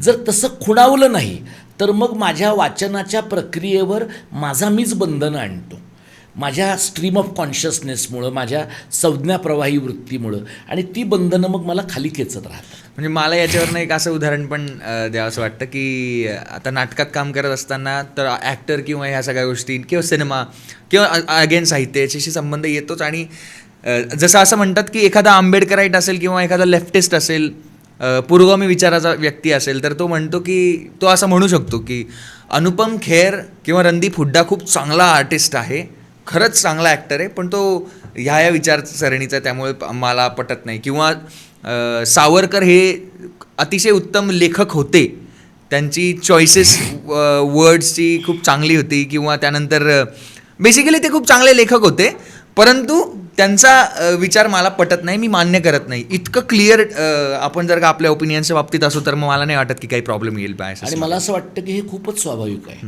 म्हणजे मी राज्यशास्त्राचा विद्यार्थी आहे आणि भाषेच्या चळवळीतलं कार्यकर्ता आहे. त्यामुळे सावरकरांनी मराठी भाषेला दिलेले महत्त्वाचे शब्द, पारिभाषिक शब्द, हे एक चांगलंच कॉन्ट्रीब्युशन आहे असं मला वाटतं. पण सावरकर जेव्हा भाषा शुद्धीबद्दल बोलतात आणि श्रीके क्षीरसागर भाषा वृद्धीबद्दल बोलतात, तेव्हा मी सावरकरांच्या नाही, मी क्षीरसागरांच्या बाजूचा आहे. कारण मला वाटतं भाषा शुद्धी ही एका पातळीवर ब्राह्मणी प्रक्रिया आहे. आणि तुम्ही परसो अरेबिक शब्द काढून टाकायचे म्हणले सगळे, तर तुम्हाला भाषा खिळखिळी करून टाकावी लागते. त्यामुळे भाषेच्या बाबतीत तुम्ही स्वागतशील असलं पाहिजे, तुम्ही सर्वसमावेशक असलं पाहिजे, हे भाषेच्या बाबतीत मला वाटतं. आणि दुसरीकडे राज्यशास्त्राचा विद्यार्थी म्हणून मला असं वाटतं की सावरकरांचं हिंदुत्व हे या देशाची उभी फाळणी करू शकेल इतकं घातक आहे. त्यामुळे मला लेखक म्हणून त्यांचे जे काही भाषा वैभव आहे त्याचं मला सवड मिळाली तर मी अभ्यास करेनही, पण माझ्या प्रायोरिटीचा तो भाग नाही आहे, नसेल. कारण पण मी त्यांना लेखक म्हणून बाबा त्यांचा अभ्यासच होऊ नये, केलाच जाऊ नये, अशा प्रकारची टीकास्पद भूमिका मी घेत नाही. जसं तू कलावंतांच्या बाबतीमध्ये म्हणलास की म्हणजे अनुपम खेर हा माझा खरा खूप आवडता अभिनेता आहे, पण मला जेव्हा परेश रावळ सुद्धा, म्हणजे परेश रावळ म्हणजे त्याच्या आणि अक्षय कुमारच्या सिनेमामध्ये तो ज्या प्रकारची कॉमेडी करतो, मला असं वाटतं की अरे प्रेम केलं पाहिजे या माणसावर. पण तो जेव्हा राहुल गांधी आणि सोनिया गांधींच्या बद्दलच्या कॉमेंट्स लिहितो, आणि मी काँग्रेसचा नाही आहे, पण त्या इतक्या बिलो द बेल्ट आहेत, इतक्या चीप टेस्टमधल्या आहेत की मला वाटतं अरे एवढा हुशार माणूस आहे हा अभिनेता म्हणून, हा माणूस म्हणून इतका थर्ड क्लास आहे. आणि मग मला असं वाटतं की मी नाही बघणार याचा पुढचा पिक्चर. म्हणजे हा जर एका प्रोपगँडा मशीनचा भाग आहे ना, अनुपम खेर जर प्रॉपगँडा मशीनचा भाग म्हणून काम करत असेल, तर मी नुसतं असं म्हणायचं की नाही हा चांगला ॲक्टर आहे पण RSS वाला आहे. तर तो चांगला ॲक्टर आहे पण RSS वाला आहे ना, तर मी त्याचं नाही बघणार, मी नाही बघणार. इतरांनी बघू नये असं माझं म्हणणं नाही, कारण आपण लोकशाहीत राहतो ज्याच्यात आता एखादा माणूस सिनेमे बघणार आहे तर त्याला ही चैन नाही ना परवडणारी, त्याला सगळंच बघावं लागेल. पण मी काही फिल्म क्रिटिक नाही आहे, मी माझ्या आवडीसाठी सिनेमे बघतो. मग मी अनुपम खेर आणि परेश रावळच्या नावापुढे आता काट मारतो की बाबा ह्यांचे प्रॉपगँडिस्ट सिनेमे बघून बघणाऱ्या लोकांच्या यादीत मी एका नगण्य माणसाची पण वाढ करणार नाही, एवढं मी माझ्यापुरतं ठरवतो. हेच लेखकांना लागू आहे, हेच इतर प्रकारच्या लोकांना पण लागू. सावरकर मी नाही बघू शकलो, किंवा त्याचे येणारे मी सरबजीत पण मी नाही बघू शकलो, कारण की मला कळालं की हे अगदीच विचित्र गोष्ट झालेली, मला पटतच नाही ती गोष्ट. त्यामुळे मी ते बघणं होतच नाही माझ्याकडनं, चुकच होत नाही. माझंही असं होतं. आणि म्हणजे त्या बाबतीमध्ये लोक म्हणले की बाबा तुम्ही काय म्हणतात तुमच्या प्रीकन्सिव्ड नोशन्समुळे तुम्ही असं करता. मला आरोप मान्य आहे तो. माझ्याकडे वेळ उपलब्ध असेल तर मी जरा बरं बघेन ना काहीतरी दुसरं, मी हे का बघेन. म्हणजे पल्लवी जोशी जेव्हा सारेगमपचं निवेदन करायची, मला ती फारच आवडायची. मला तिची सहजता इतकं छान वाटायचं की अरे निवेदन अप्रतिम आहे तिचं, आणि सर्व समाजातल्या थरांशी ती कनेक्ट करू शकायची. पण ती आणि तिचा नवरा इतके भिकार प्रॉपगँडिस्ट आणि रोग प्रकारचे सिनेमे करतात की मी तिचं आता निवेदनही नाही पाहू शकत. आता तुम्ही असं म्हणाल की नाही तुम्ही फारच काय म्हणतात त्याला लॉपसाइडेड मनाचं, काय प्रॉब्लेम नाही. अख्ख्या देशात खूप लोक तिचं पाहत आहेत, माझ्यासारख्या सामान्य माणसानं नाही पाहिल्यानं तिचं काय नुकसान होणार आहे. थोडासा विषयांतर होईल, पण मराठी भाषेचा पुरस्कार करताना तुमच्या भाषेत जो एक काटेरी आग्रहीपणा येतो तो काही जणांना हिंसक वाटतो. उदाहरणार्थ काही वर्षापूर्वी तुम्ही महाराष्ट्रात कानडी पाट्यांची गरज काय त्या काढून टाका असं म्हटलं होता. म्हणजे मिरज सांगली परिसरात जे कर्नाटकातून लोक येतात त्यामुळे तिथल्या हॉटेल्स आणि हॉस्पिटलवर मराठी आणि कानडी भाषेतल्या पाट्या दिसतात. तर किंवा रिक्षा चालकांनी मराठी शिकावं याबद्दल जोरदारपणे बोलताना तुम्ही बँकांपासून कॉर्पोरेटपर्यंत महाराष्ट्रात अनेक ठिकाणी मराठीची वासलात लागली आहे याकडे सोयीस्करपणे दुर्लक्ष केलं का, असा एक प्रश्न होता आमच्या एका जवळच्या व्यक्तीचा. कोणाच आहे, तुझाही असला तरी मला काही प्रॉब्लेम नाही आहे. हे बघ काय आहे, मी सीमा प्रश्नासाठी गेली 16 वर्ष काम करतो. 2.5 वर्ष मी महाराष्ट्र सरकारमध्ये महाराष्ट्र कर्नाटक सीमा प्रश्नाचा विशेष कार्य अधिकारी होतो. आणि महाराष्ट्र सरकारचं सीमा प्रश्नावरचं सगळ्यात महत्त्वाचं डॉक्युमेंटेशन हे त्या काळामध्ये मी केले. 550-600 पानांचं पुस्तक आहे ते, महाराष्ट्र कर्नाटक सीमावाद संघर्ष आणि संकल्प म्हणून. मी या प्रश्नाकडे ओढला गेलो कारण मी राज्यशास्त्राचा विद्यार्थी आहे आणि भाषावार प्रांत रचनेमधलं हे अनफिनिश्ड काम आहे. बिलकुल, हो, याची मला पूर्ण कल्पना आहे. बिलकुल बिलकुल. आणि मी बेळगावपासून कारवारपर्यंत आणि बिदरपासून भालकीपर्यंत अनेक वेळा गावागावांमध्ये फिरलो. म्हणजे मी काही 865 खेड्यांमध्ये जाऊ शकलो असं नाही, पण हे मी परवा पवारसाहेबांशी बोलताना बारामतीला त्यांना भेटलो तेव्हा मी असं म्हटलं की त्यांच्यानंतर माझ्या पिढीतलं इतक्या समग्रपणाने सीमाप्रश्न समजून घेऊ शकणारा दुसरा माणूस नाही असं मी आत्मप्रौढीचा धोका पत्करून सांगतो. आणि ते का महत्त्वाचं आहे, कारण आत्ता महाराष्ट्रामध्ये सर्वसाधारण धारणा सीमाप्रश्न नाहीच आहे, आपण तो हरलोच आहोत, आपल्याला तो भाग मिळणारच नाही अशा प्रकारची आहे. 22 वर्ष झालं आपण सुप्रीम कोर्टात आहोत. सुप्रीम कोर्टामध्ये राम जन्मभूमीची केस यांनी रोज हिअरिंग लावलं आणि 2 महिन्यामध्ये निकाल लावून राम मंदिर बांधून झालं. जर त्याचा निकाल लागू शकतो तर ही केस नाही का लागू शकत? पण ती का लागत नाही? कारण भारत सरकारला ते नको आहे. कर्नाटकात तू जर गेलास, मी काळ्या दिनाच्या दिवशी भाषण केलेलं आहे. मी खानापुरात, कारवारमध्ये, बिदर, भालकीमध्ये सभांमध्ये बोललेलो आहे. आणि कर्नाटक सरकार बसच्या पाट्या मराठीत ठेवत नाही, सातबाराचे उतारे मराठीत ठेवत नाही, शेतीच्या संबंधातलं एकही डॉक्युमेंट मराठीत नाही. शाळांमध्ये कन्नड शिकला नाहीत तुम्ही तर मुलांना 10वीच्या नंतर नोकऱ्यांच्या संधी उपलब्ध नाहीत. म्हणजे कर्नाटक सरकार हे उद्धव ठाकरेंचा तो एक अत्यंत चांगला शब्द मला तो पटतो म्हणून मी वापरतो की हा कर्नाटक व्याप्त प्रदेश आहे, सीमा भाग हा. या भागामध्ये जर 40 लाख लोकांना वाचनालयापासून शाळेपर्यंत मराठी वापरताना जर तिथलं सरकार कुचंबणा करत असेल तर मिरजेत, सांगलीमध्ये, अक्कलकोटला आणि जतला कानडी लोक राहतात, त्यांनी शिकून घ्यावं ना मराठी. इथल्या लोकांच्या कानडीच्या गरजेबद्दल आपण कधी प्रेमाने बोललं पाहिजे? जर तो भाग महाराष्ट्रात आला तर, किंवा तो भाग तिथे असताना तिथल्या लोकांच्या मराठीच्या गरजांबद्दल कर्नाटकचं सरकार संवेदनशील असेल तर. तिथलं सरकार संवेदनशील नाही. तिथे काम करणाऱ्या महाराष्ट्र एकीकरण समितीच्या लोकांना दर काळ्या दिनाला, दर हुतात्मा दिनाला हे लोक पोलीस स्टेशनला नेऊन डांबतात. अनेक लोकांवर राष्ट्रद्रोहाचे गुन्हे कर्नाटक सरकारनं दाखल केलेत. अनेक तरुण मुलांना ते गुन्हे दाखल केल्यामुळे पासपोर्ट मिळत नाही, नोकऱ्या मिळत नाहीत. या प्रकारचा अन्याय जेव्हा मराठी लोकांवर होतो त्यावेळेला मला ह्या बाबतीत अत्यंत क्लॅरिटी आहे. कोणीही मला संकुचित मराठीवादी म्हटल्यानं मला काही फरक पडत नाही. महाराष्ट्र सरकारची प्राथमिक जबाबदारी महाराष्ट्रात येणाऱ्या सर्व लोकांना मराठी नीट येण्यासाठी लागणारी कायदेशीर व्यवस्था करणं ही आहे. जतमध्ये येणारा, मी सांगलीच्या, कदाचित तुझे पाहिलं असशील ते मिरजेच्या किंवा सांगलीच्या SD स्टँडवर असलेल्या कानडी बोर्डबद्दल मी ते बोललेलो होतो. मला तू सांग, सांगलीमध्ये येणाऱ्या कानडी माणसाला जर तो सांगलीत 30-40 वर्ष राहिला आहे, कशाला लागतो कानडी बोर्ड? मुळामध्ये सांगलीच्या SD स्टँडवर उडप्याचं हॉटेल असण्याची गरज काय आहे? तिथलं हॉटेल जर बऱ्या निविदा निघाल्या तर मराठी माणसाला का मिळू नये? याच्या उलटी परिस्थिती कर्नाटकात आहे का? बेळगावच्या SD स्टँडवर मराठी माणसाचं हॉटेल आहे का? खानापूरच्या SD स्टँडच्या बाहेर मराठी माणसाचं हॉटेल आहे का?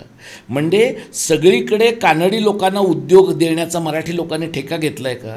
तर या बाबतीतला जो आग्रह आहे ना, तो निस्संशय आणि निरपवाद आग्रह आहे. म्हणजे राज ठाकरेंनी ह्या बाबतीमध्ये असं म्हटलं होतं आणि ज्याच्यामुळे त्यांची सीमा भागातली लोकप्रियता पूर्ण संपली. ते असं म्हणाले की ज्या राज्यात तुम्ही आहात ती राज्याची भाषा तुम्ही शिकली पाहिजे.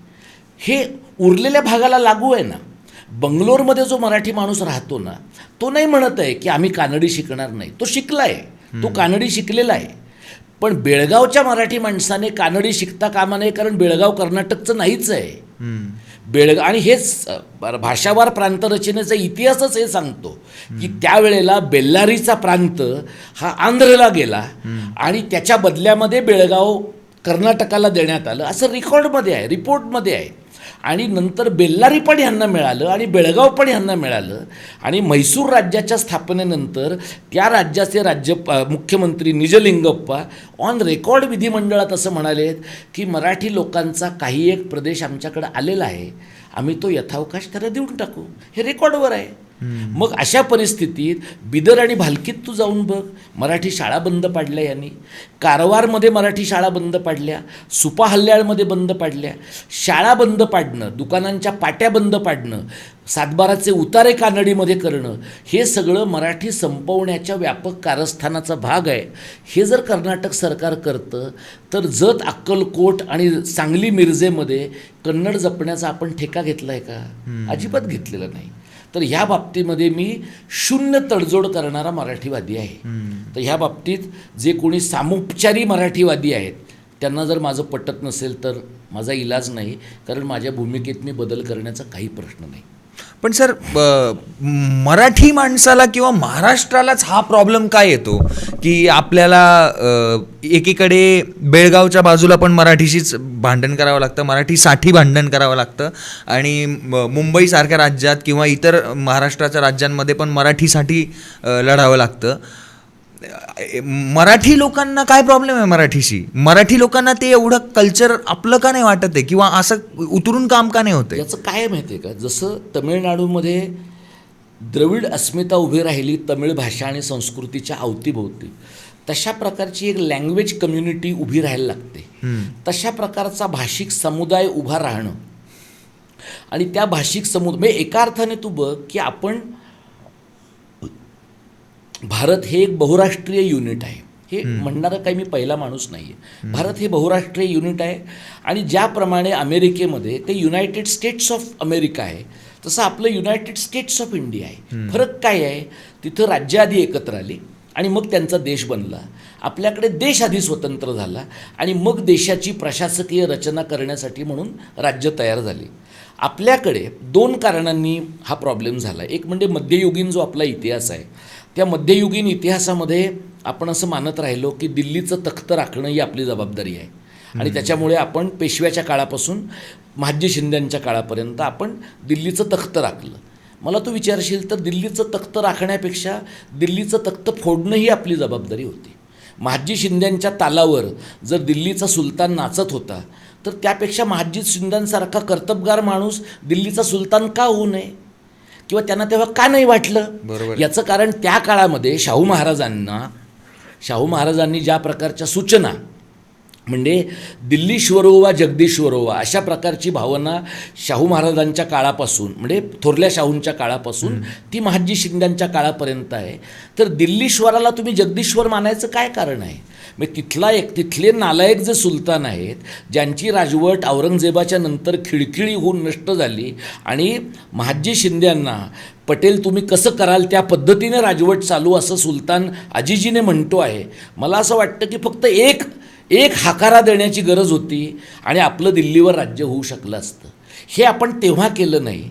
आणि चव्हाणसाहेब संयुक्त महाराष्ट्राच्या स्थापनेनंतर दिल्लीत गेले, तेव्हाही आपल्याला प्रेमाचा पागळ आला आणि आपण असं म्हटलं की सह्याद्री हिमालयाच्या मदतीला धावून गेलेला आहे. काही गरज नाही सह्याद्रीला हिमालयाच्या मदतीला धावून जायची. हिमालय स्वतःची काळजी स्वतः घेतो.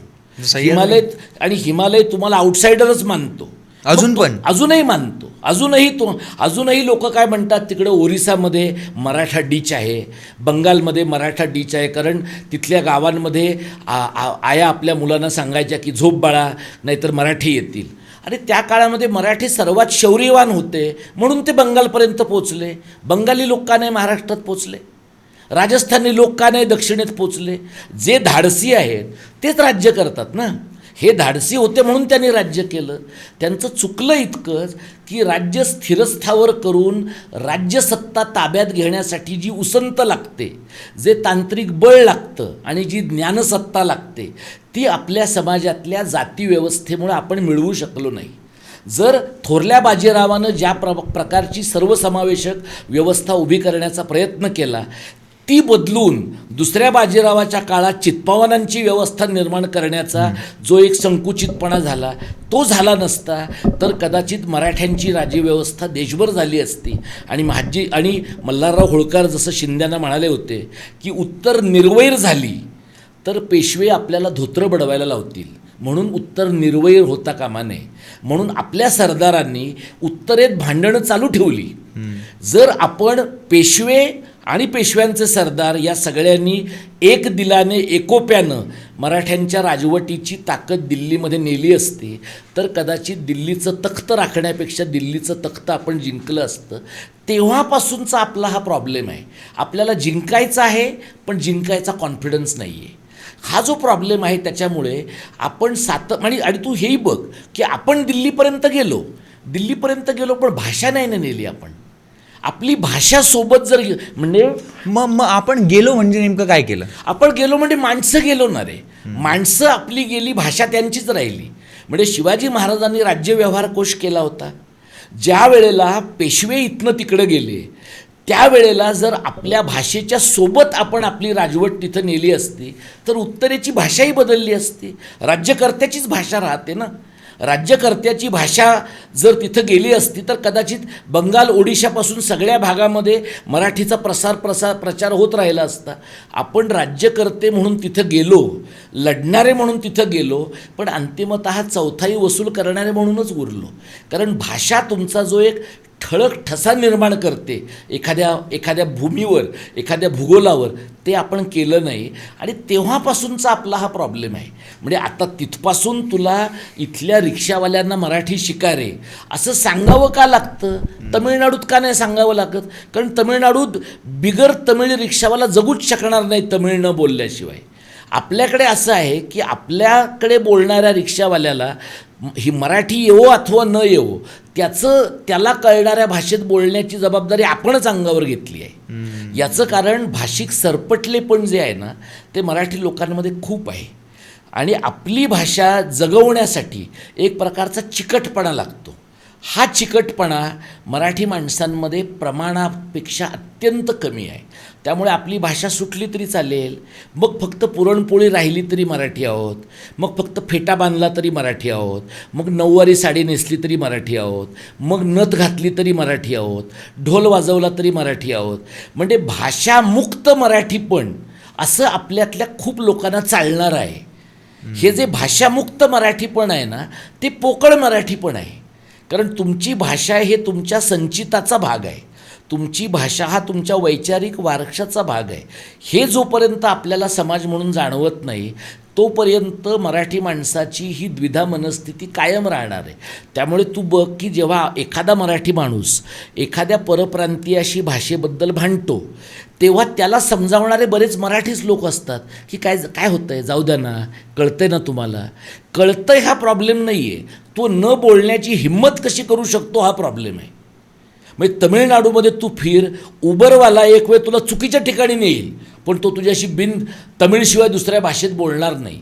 इथं आपण उबर, ओला, रॅपिडो सगळ्या लोकांची सोय व्हावी ते म्हणले तर आपण हिब्रूत त्यांच्याशी बोलू, पण त्यांची सोय झाली पाहिजे. हा जो आत्यंतिक भाषिक लवचिकपणा आहे ना तो कणाहीनतेमधनं येतो. हा मराठी माणसांचा खरा प्रॉब्लेम आहे. कणाहीनतेमधनं येतो. मला असं म्हणायचं होतं की जसं तुम्ही बोललात की आपण शूर होतो आणि आपण दिल्लीचेही तख्त राखतो महाराष्ट्र माझा, पण दिल्लीचं तख्त महाराष्ट्राकडे का नाही येऊ शकत हेच तुम्ही बोलला. परंतु मला याच्यावर हे पण म्हणायचं आहे, पेशव्यांचा काळ गेला, शाहू महाराजांचा काळ गेला. आपण असं म्हणतो की महाराष्ट्र हा पुरोगामी महाराष्ट्र होता. महाराष्ट्राने आंबेडकर दिले, महाराष्ट्राने फुले दिले, सावित्रीबाई दिल्या, महाराष्ट्राने सावरकरांना पण आणलं पुढे. परंतु हे सगळे लोक आणले, एवढी सगळी आपल्याकडे, एवढं प्रबळ आहोत आपण, एवढी पॉवरफुल लोक होती आपल्याकडे, तरी आपण मराठीने टिकू शकलो, तरी आपण कुठल्याच गोष्टीत मराठी म्हणून पुढे नाही जाऊ शकलो. ह्या का तर आपल्या जाती व्यवस्था किंवा आपल्या इकडच्या असलेल्या प्रॉब्लेम्समुळे. एवढाच एक प्रॉब्लेम होता नाही, एवढा एकच प्रॉब्लेम नाही आहे, जात हा त्यातला एक प्रॉब्लेम आहेच. म्हणजे तू बघ, बाबासाहेबांनी मूकनायक, बहिष्कृत भारत, जनता अशी अनेक नियतकालिकं काढली, मराठीतली नियतकालिक आहेत. आणि त्यातनं इतकी टोकदार मराठी भाषा त्यांची आहे, म्हणजे एवढं त्यांचं इंग्रजी असं एकदम टोकदार आहे तितकं त्यांचं मराठी टोकदार आहे. पण तू दलितांमध्ये, विशेषतः पूर्वाश्रमीच्या महारांमध्ये आणि आताच्या नवबौद्धांमध्ये तू बघितलंस तर तिथे इंग्रजी शिकण्याचं प्रमाण प्रचंड आहे. आणि बाबासाहेबांनी काय म्हटलं आहे, शिका, संघटित व्हा आणि संघर्ष करा. इंग्रजीतच शिका असं म्हटलं आहे का? नाही. बरोबर. पण झालं आहे कसं की एकीकडे तुम्हाला एका ब्राह्मणी व्यवस्थेला आव्हान द्यायचं आहे आणि भाषा कोणाची आहे तर ब्राह्मणांची आहे असं तुम्ही मानता. ती भाषा सर्वसमावेशक करण्याची संधी चालून आली आहे, कारण ब्राह्मण एवी 3% आहेत. जे आहेत त्यातले सुद्धा अनेक परागंदा होऊन परदेशात गेलेले आहेत, कारण त्यांना वाटतं की इथं त्यांच्या मेरिटला वाव नाही आहे. म्हणून ते बाहेर गेलेत. म्हणजे भाषेवर संख्येनं सुद्धा प्रभुत्व गाजवण्याची सर्वाधिक ताकद आता तुमच्याकडे आहे. पण ते होण्याच्या प्रक्रियेच्या अगोदरच तुम्ही काय म्हणता, ही आमची भाषा नाही, ही पेठीची भाषा आहे, ही ब्राह्मणी भाषा आहे. म्हणजे भाषा सर्वसमावेशक करण्याची लोकशाहीमधली अभूतपूर्व संधी चालून आलेली असतानासुद्धा दलितांसह सगळा बहुजन समाज काय म्हणतो, आम्हाला मराठी नको आहे. ते का नको आहे की तुम्हाला भाषेच्या ताकदीचं किंवा एखाद्या भाषेला ज्ञानभाषा करण्याचं, ती भाषा तुमच्या पोटाचं साधन होण्याच्या प्रक्रियेशी काय संबंध आहे याचा तुम्ही विचारच नाही केलेला. म्हणजे तुमचं पोट भरायला पाहिजे म्हणून तुम्ही इंग्रजीकडे जाता, हे बरोबर आहे. पण तुमच्या भाषेवर तुम्ही ताबा मिळवला, तुमच्या भाषेवर तुम्ही प्रभुत्व मिळवलं, तर ती भाषा तुमच्या अस्मितेचं नाही, पोटाचंही साधन होईल. मग ती तुमच्या कॉल सेंटरपासून, ATM सेंटरपासून, तुमच्या शाळेपासून, सर्व ठिकाणी सगळीकडे तुमच्या पोटाचं ती साधन होऊ शकते. आणि हा विचार भाषेच्या नियोजनातनं, भाषेच्या विकासातनं येतो. आणि लँग्वेज प्लॅनिंगकडं, लँग्वेज डेव्हलपमेंटकडं एक स्वतंत्र अभ्यासाचा विषय म्हणून पाहिलं तर ही गोष्ट शक्य होते. हे महाराष्ट्रात घडलं नाही आहे. आणि हे का घडलं नाही आहे याचं कारण आपण भाषेचा विकास आणि साहित्याचा विकास या दोन्ही एकच गोष्ट मानतो. आपण असं मानतो की खूप कथा लिहिल्या गेल्या, खूप कादंबऱ्या लिहिल्या गेल्या, म्हणून तू जिथं जिथं दलितांचे कार्यक्रम होतात, OBCचे कार्यक्रम होतात, मराठ्यांचे कार्यक्रम होतात, अशा ठिकाणी तू बघ, प्रसिद्ध होणाऱ्या पुस्तकांमध्ये कथा, कविता, कादंबऱ्यांचं प्रमाण प्रचंड आहे. त्याच्यामध्ये रोजगारासाठी उपयुक्त असणारं अशा प्रकारचं लेखन फार माफक प्रमाणामध्ये होतं. याचं कारण आपली भाषा ही विशिष्ट ज्ञानक्षेत्रासाठी, विशिष्ट ज्ञानशाखेसाठी पोटापाण्याचं साधन बनू शकते, या प्रकारचा विचार व्यापक मराठी समाजामध्ये नाही.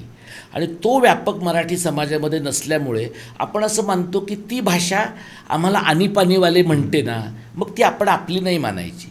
पण आणीपाणीवाले म्हणणाऱ्या लोकांच्या पलीकडे जाऊन आणीपाणी ही बोलण्याची एक पद्धत आहे आणि आणीपाणी ही बोलण्याची दुसरी पद्धत आहे.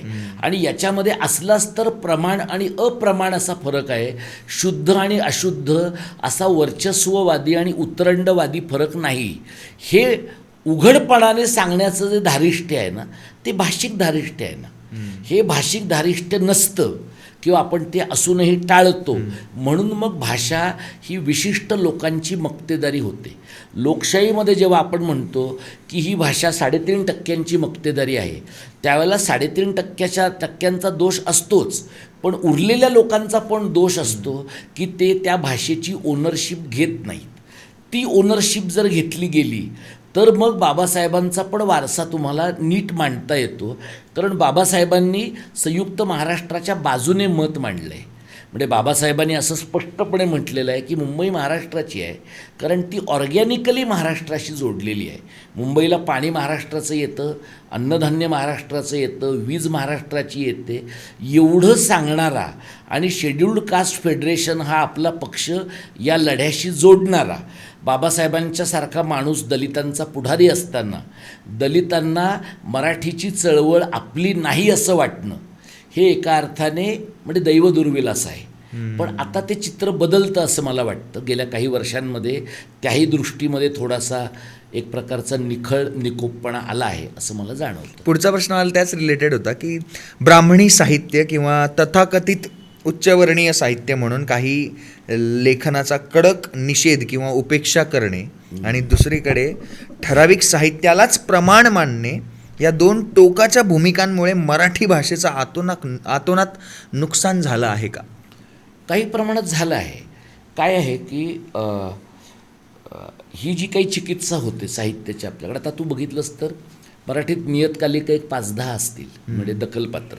बाकी प्राध्यापकांसाठी काढलेली, ज्याला प्रिडेटरी जर्नल असं आपण म्हणतो, म्हणजे पॅरासायटिकल जर्नल जी आहेत, ती असं 2,000 रुपयामध्ये लेख जिथं छापले जातात, अशा प्रकारची जर्नल्स तुला खूप दिसतील. पण त्यातलं लेखन इतकं टाकाऊ आहे की ते चुकूनही टिकाऊ होण्याची शक्यता नाही, इतकं टाकाऊ लेखन आहे.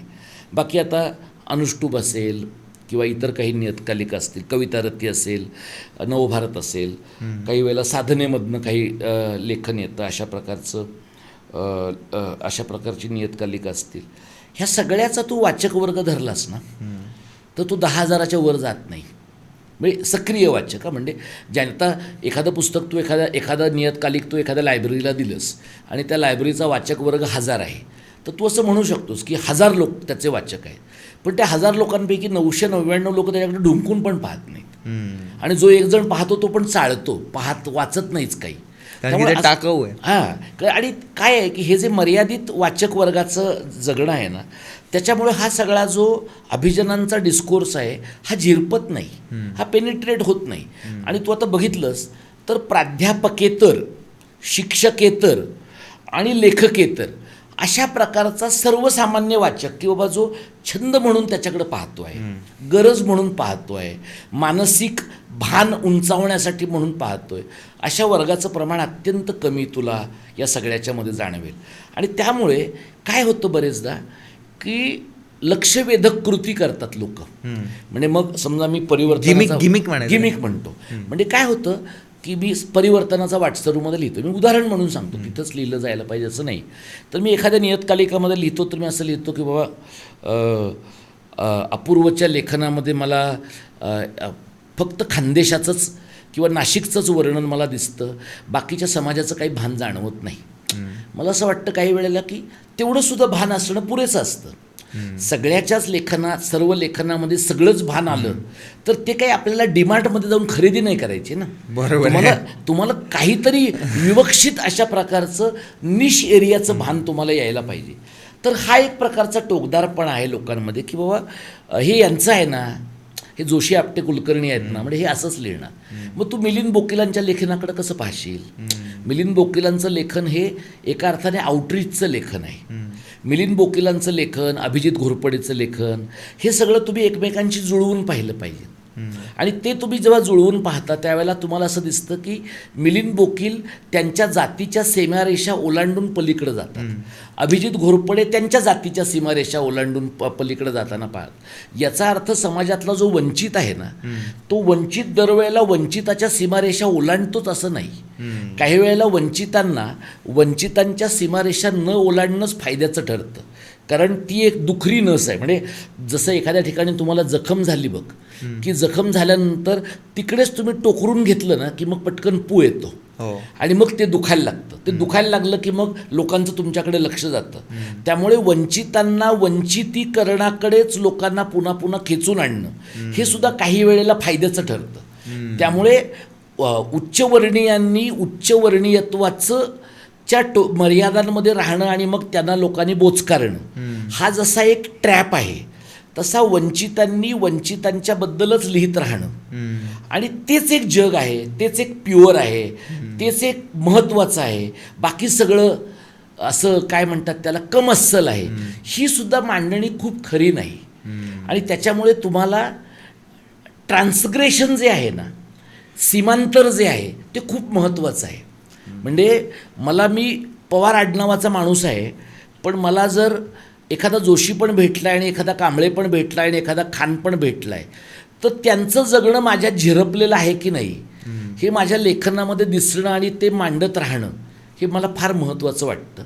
जर तुम्ही तुमच्या टोकदार समीक्षकीय अस्मिता असतील आणि त्याचे बाण तुम्ही लोकांवर मारत असाल तर बरेचदा मला वाटतं की त्याच्यातनं एक प्रकारचा वैचारिक संकुचितपणा येतो आणि तो रुजतो. आणि विशेषतः प्राध्यापकांचा तो रुजवण्यामध्ये सिंहाचा वाटा आहे. तो कोतेपणा रुजवण्यात सिंहाचा वाटा आहे, कारण त्यांची संस्थानं आहेत. म्हणजे नुकसान प्रचंड प्रमाणात होतं. सर मगाशी तुम्ही उल्लेख केला होता की सेग्रिगेशनचाच पुन्हा एकदा उल्लेख झाला होता. तर दलित साहित्य किंवा ग्रामीण साहित्य या चळवळींनी शोषित आणि दुर्लक्षित घटकांचं वास्तव समाजासमोर आणलं आहे. पण आता याच संज्ञांचा वापर करून लेखकांना विशिष्ट वर्तुळातच मर्यादित ठेवण्याचं राजकारण होतं आहे का? विशिष्ट वर्तुळामध्ये ठेवण्याचं राजकारण होतं आहे आणि त्यातलं काही राजकारण लोक एन्जॉय पण करत आहेत. म्हणजे ग्रामीण साहित्य संमेलनं होतात आणि आपल्याकडे आता अचानक वेगवेगळ्या राजकीय पक्षांचे जे ग्रामीण पुढारी आहेत त्यांना पण ग्रामीण साहित्यामध्ये रस निर्माण झाला आहे असं दिसतं. तर याचं कारण त्यांच्याकडे पैसा आहे आणि त्यांच्याकडे माणसांना उपकृत करण्याची वृत्ती पण आहे. मग तुला असं जाणवेल की एखाद्या ठिकाणचा पालकमंत्री, एखाद्या ठिकाणचा आमदार हा ग्रामीण साहित्य संमेलन पुरस्कृत करताना दिसतो, तर त्याला फक्त तिथे स्वागताध्यक्ष व्हायचं आहे आणि त्याला फक्त त्याच्या माहितीतला एखादा माणूस अध्यक्ष करायचा आहे. तर म्हणजे एक प्रकारची अशी एक डिसेंट्रलाइज विकेंद्रित इकोसिस्टीम तयार होते की मी स्वागताध्यक्ष आहे, तू संमेलनाचा अध्यक्ष आहेस, हे 4 कवी आहेत आणि मग त्याच्यातून एक कार्यक्रम उभा राहतो. त्यातनं एक माणसांची इमेज तयार होते की ह्यांना जनाधार आहे, यांना साहित्य संस्कृतीमधलं कळतं, पण प्रायमरी त्यांच्याकडे पैसा आहे ज्याच्या आधारे ते लोकांना ह्या सगळ्या गोष्टींमध्ये इन्व्हॉल्व करून घेऊ शकतात. हेच दलित साहित्याच्या बाबतीमध्ये पण आहे. म्हणजे आता महाराष्ट्रामध्ये आपल्याला असे काही पुढारी पण सांगता येतात की ज्यांनी दलित साहित्याला आधार दिला आहे असं आपल्याला दाखवता येतं. मग दलितांच्या राजकारणाचे जे वेगवेगळे गट आहेत त्याही गटामधले लोक काही लोकांना पुरस्कृत करताना दिसतात. त्यामुळे सेग्रेगेशनचा आणि अशा प्रकारच्या विकेंद्रित साहित्य संमेलनांचा लाभ घेणारे पण खूप लोक आहेत. मग तेवढेही संमेलनं होतात, तेवढ्या लोकांना व्हिजिबिलिटी मिळते, ह्याच्यात काही गैर आहे असं मला वाटत नाही. त्यातला प्रॉब्लेमचा भाग असा आहे की हे जे सगळे लोक आहेत हे सगळे लोक त्यांच्या विशिष्ट चौकटीच्या बाहेर जातात का? म्हणजे एखाद्या दलित साहित्यिकानं आत्मचरित्र लिहिलं, त्याचं पहिलं लेखन हे त्याचा सगळा आवेग व्यक्त करणारं आहे, पण दुसरं तिसरं चौथं पाचवं लेखन काय दर्जाचं आहे? ग्रामीण साहित्यातल्या माणसाने त्याचा पहिल्यांदा अनुभव मांडला आहे. पुढचं लेखन कसं आहे? कारण शेवटी तुमचा कस कधी लागतो तर तुमचा कस तुमच्या दुसऱ्या तिसऱ्या लेखनामध्ये लागतो. हे जेव्हा होत नाही किंवा काही वेळेला कमी प्रमाणामध्ये घडतं तेव्हा माणसांचा कंपू निर्माण करण्याकडे कल राहतो. त्यामुळे या कंपूच्या पलीकडे जाणं आणि स्वतःची ताकद, कारण तुम्ही ग्रामीण साहित्य लिहा, दलित साहित्य लिहा, स्त्री साहित्य लिहा, व्यापक साहित्याच्या निकषावर त्याचं परीक्षण होणारच आहे. व्यापक मराठी साहित्याच्या चौकटीमध्ये, व्यापक भारतीय साहित्याच्या चौकटीमध्ये त्याचं परीक्षण आणि मूल्यमापन ज्या वेळेला होणार आहे त्यावेळेला त्या कसोटीला तुम्ही कसे उतरणार आणि उतरणार का, हे महत्त्वाचं आहे. म्हणजे तुमचा छोटा कंपू आहेच, पण मोठ्या एका पटावर तुम्ही स्वतःला जोखणार आहात की नाही आणि त्या स्पर्धेमध्ये उतरण्यासाठी तयार राहणार का, हा कळीचा प्रश्न आहे. आणि मला वाटतं की त्या दृष्टीनं जे तयारी करतात ते टिकतात, जे तयारी करत नाहीत किंवा करायला धजावत नाहीत ते लोक मागे राहतात.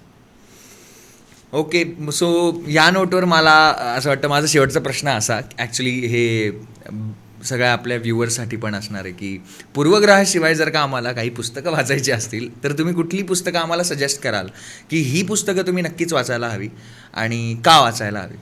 हे बघ, मला मी जे काही वाचलं आहे म्हणजे ते काही खूप अपडेटेड अशा प्रकारचं वाचन आहे असं नाही. कारण म्हणजे मी कोलटकरांच्या भिचकी वहीपर्यंतचं लेखन माझ्या माहितीतलं आहे किंवा रंगनाथ पठाऱ्यांचं आहे किंवा श्याम मनोहरांचं आहे. पण नंतर नव्वदोत्तरी काळामध्ये लोकांनी बऱ्यापैकी कविता लिहिल्या आहेत किंवा समीक्षकीय लेखन पण झालं आहे, तर ते माझ्या वाचनामध्ये नाही आहे. त्यामुळे कदाचित ते सुटून जाण्याचं आणि त्यामुळे माझं वाचन प्रातिनिधिक नाही, अद्ययावत नाही अशा प्रकारचा पण आक्षेप येण्याची शक्यता आहे. तर ती मर्यादा मान्य करून मी असं सुचवतो की एक चांगलं कवितांच्या बाबतीमधलं जर तुम्हाला वाचायचं आहे तर भिचकी वही अरुण कोलटकरांचं हे एक अत्यंत चांगल्या प्रकारचं लेखन आहे. अरुण खोतकरांनी अनेक प्रकारचं लेखन मधल्या काळामध्ये समीक्षकीय स्वरूपाचं केलेलं आहे. त्यांच्या लेखनाची एक मालिका मधल्या काळामध्ये प्रसिद्ध झाली. आता मला त्याचं या क्षणाला नाव त्या मालिकेचं आठवत नाही, पण ती मालिका लोकांनी पाहिली पाहिजे. कोसला बिढार जरीला झूल लोकांनी पुन्हा पुन्हा वाचावं असंच आहे, पण त्याच्यानंतरचं जे काही लेखन आहे म्हणजे मी हिंदू वाचायला घेतली आणि एका टप्प्यानंतर माझ्याकडनं ती पूर्ण नाही झाली.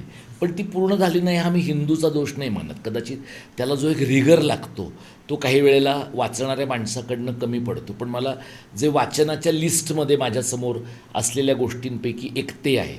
मला श्याम मनोहरांचं जसं कळसारखी कादंबरी महत्त्वाची वाटते तशी त्यांची यकृत, हृदय ही नाटकं पण मला महत्त्वाची वाटतात. म्हणजे सर्वसाधारणपणे या गोष्टी त्यांच्या लेखनाच्या पाहिल्या जात नाहीत, पण ते पाहिलं गेलं पाहिजे.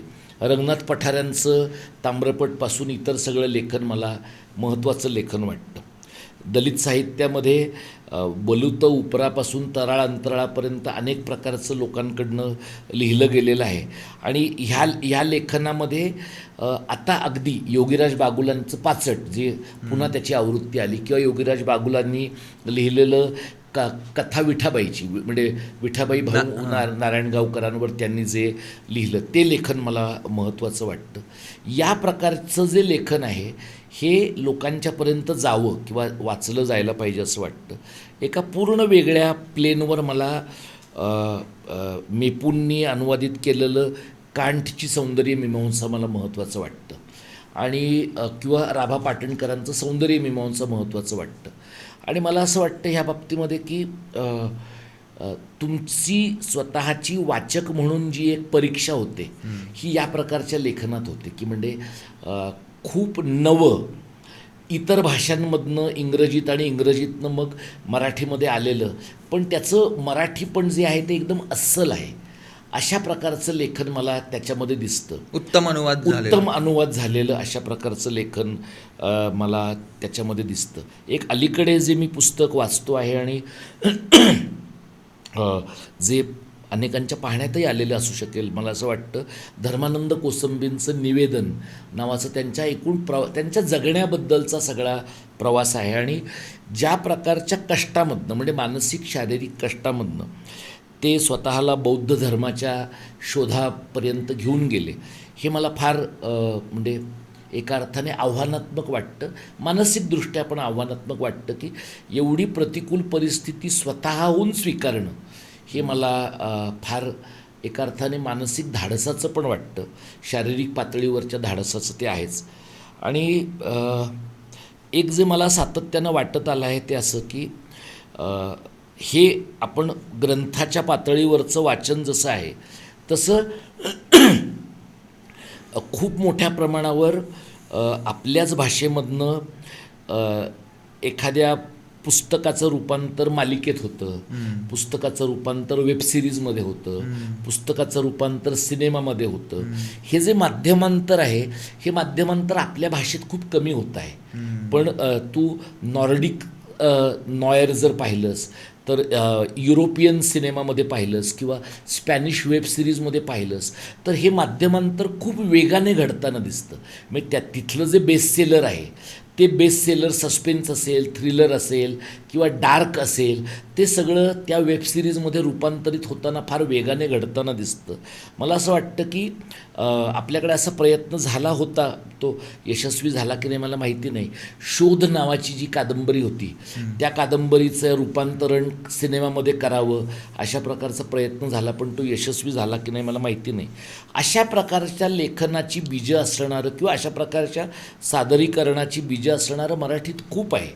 पण कथा म्हणूनच पाहावी, कादंबरी म्हणूनच पाहावी, कविता म्हणूनच पाहावी, याच्या पलीकडं जाऊन मिक्स्ड फॉर्मॅटमध्ये आणि फॉर्मॅट्सच्या इंटरसेक्शनॅलिटीकडं पाहण्याचा आपल्याला फार गांभीर्यानं विचार करावा लागेल असं मला वाटतं.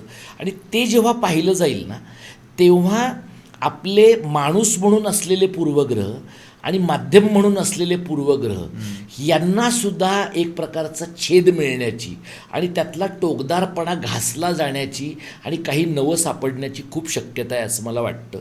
आणि त्यातनं नवा वाचक पण घडतो, नवा प्रेक्षक पण घडतो आणि इफेक्टिव्हली नवा माणूस पण घडतो असं मला वाटतं. बरोबर आहे. आणि आपण एक कलाकृती वेगवेगळ्या अंगाने तपासून पाहतो की यात, आणि तपासून पाहिल्यावर आपल्याला वेगवेगळे त्याचे अर्थ समजायलाही लागतात. बरोबर आहे ते. So thank you so much sir, तुम्ही खूप वेळ काढलात. Thank you so much sir. Thank you.